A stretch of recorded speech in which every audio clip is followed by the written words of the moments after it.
Estamos en el lugar que tiene más alta significación para la ciudad de Paraná. Es la plaza y es su entorno. Es el solar de la plaza, en tanto que el solar de la plaza es la sede del primer fuerte, digamos, de la primera experiencia urbana de Paraná. Y luego, bueno, fue el centro de operaciones de la Confederación, así que como tal, ahí tenemos dos mojones importantísimos. Luego de la Confederación, la ciudad pierde absolutamente toda declaratoria o calificación, o sea, pierde su condición de capital en todos los sentidos, y recién la va a recuperar en la década de 1880. Cuando Paraná recupera su capitalidad, se producen una serie de hechos que se relacionan con esta idea de devolverle la imagen de capital. Entonces, tanto desde el ámbito del Estado, con la construcción de la nueva Casa de Gobierno en el nuevo centro cívico, fuera del entorno de la Plaza Primero de Mayo, como otros edificios que se van a realizar, tienen que ver con esta idea, digamos, de responder a la construcción de una nueva imagen de ciudad capital.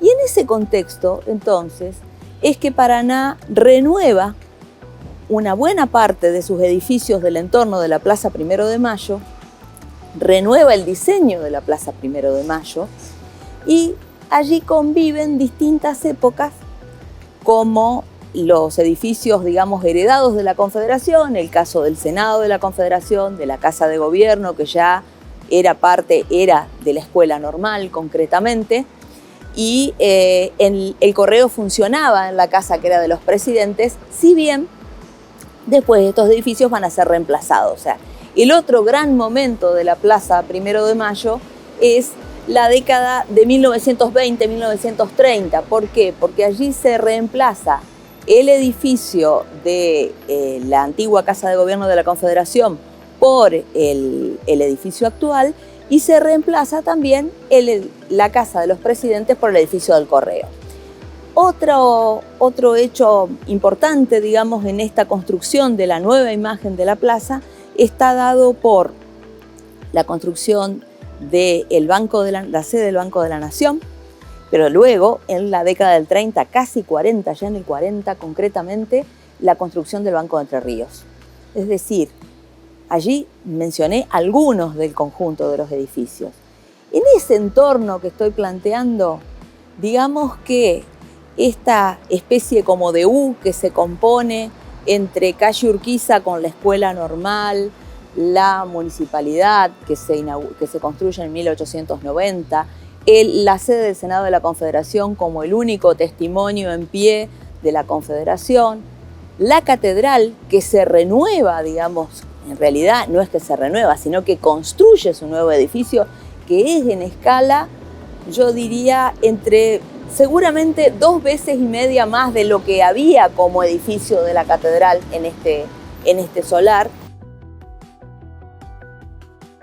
Y de todos los edificios que reflejan la vida pública e institucional de la ciudad de Paraná, la catedral viene a coronar este conjunto en cuanto dándole importancia a la vida religiosa de la ciudad. Y sin duda que la obra del arquitecto Juan Bautista Arnaldi se impone en todo este conjunto de la Plaza Primero de Mayo. El edificio de la catedral es un edificio proyectado por Juan Bautista Arnaldi, un arquitecto que tuvo mucha presencia en todas las construcciones referidas a la religiosidad, porque no solo construyó los palacios episcopales, sino que construyó las catedrales y también capillas menores, y otra de las variables que fue la ejecución, por ejemplo, del seminario, que es la sede hoy de la Facultad de Ciencias Económicas de la UNER. También el Asilo San Antonio con su capilla correspondiente, es decir, prácticamente la mayor parte de las construcciones religiosas del país en la década de 1880, 1890 fueron realizadas por Juan Bautista Arnaldi. ¿Qué hay de particular en la catedral? Es que es la primer obra de él con declaratoria nacional. Así que estamos, digamos, ante la obra más significativa más representativa de Arnaldi en todo el país. Y lo hemos hablado en muchas oportunidades en distintos programas de Proyectar, en lo que tiene que ver con el resguardo y la puesta en valor del patrimonio.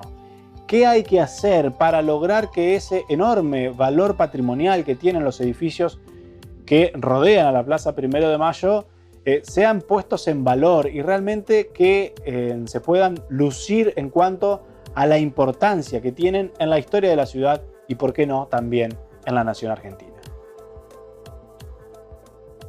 Acá hay que hacer una valoración respecto a lo que implica vivir en una ciudad, que la ciudad es un organismo vivo, por esa razón no hay fosilización, sino que hay continua renovación. Y en esa renovación hay preexistencias, hay permanencias y hay sustituciones. Y esas sustituciones tienen que ver justamente con el estado del arte en el momento en que se hacen las cosas. Por eso muchos se preguntan acerca del edificio del Seguro, como que para la mirada de muchos desentona con el entorno de la plaza, pero el edificio del Seguro es la expresión de lo que se pensaba en la ciudad de los años 70. Entonces, igual que el ensanche de 25 de Mayo. Son dos obras que nos dan cuenta de un momento. Así, ¿cómo preservamos? Contestando a tu pregunta, bueno, yo creo que acá lo que hay que tratar de establecer es la armonía entre la sustitución y la conservación y un trabajo consciente de la conservación, que sobre todo tiene que incluir al habitante. No podemos tener edificios cerrados y fosilizados, necesitamos tener edificios que cumplan la función para que le den un servicio a la comunidad, que alberguen la actividad humana. Y ese es, me parece, el punto fundamental de esto, que seamos respetuosos de nuestro pasado, que podamos conservarlo, pero que recordemos que la arquitectura se construye para que viva el hombre.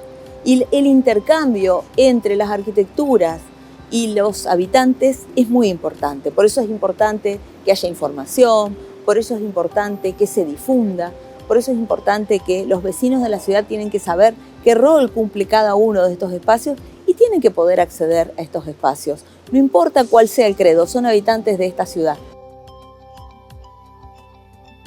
Y si hablamos de estas cuestiones, también nos debemos preguntar quién tiene la responsabilidad de mantener estos edificios, de ponerlos en valor, porque estamos hablando en muchos casos de edificios privados, en otros de edificios públicos, pero que realmente llevan una inversión en varios casos de importancia por la antigüedad que tienen y porque deben ser puestos en valor para que la ciudad también crezca en cuanto a riqueza patrimonial. Pero ¿quién es el responsable de este tipo de tareas? Acá hay una cuestión que son las responsabilidades. El Estado de por sí, de acuerdo a su vínculo con las normativas internacionales, tiene la obligación de bregar por la conservación del patrimonio.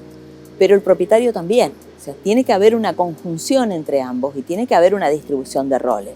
Por eso es muy complejo este tema en torno a la conservación de edificios que no le pertenecen al Estado, que pertenecen también a una entidad que tiene llegada pública, digamos, no estamos hablando de una entidad absolutamente privada, sino que representa a un sector.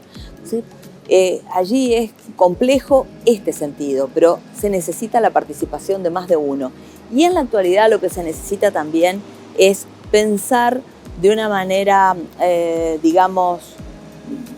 más creativa respecto de las formas que pueden empezar a aparecer como esto, porque a lo mejor no necesitamos hablar de una obra completa que empiece y termine, sino que podemos hablar de etapas, podemos hablar de responsables, podemos involucrar a distintos responsables. La cuestión fundamental es poder pensar en proyectos, en no salir a hacer obras porque sí, sino trabajar en distintos plazos, en obras o en acciones a corto plazo, a mediano plazo y a largo plazo. Siempre las acciones de corto plazo tienen que ver con salvar las situaciones de riesgo. Las de mediano plazo tienen que ver con programar una acción en un momento determinado. Y las de largo plazo tienen que ver con un proyecto conjunto que en el tiempo pueda medirse y pueda desarrollarse para obtener un resultado.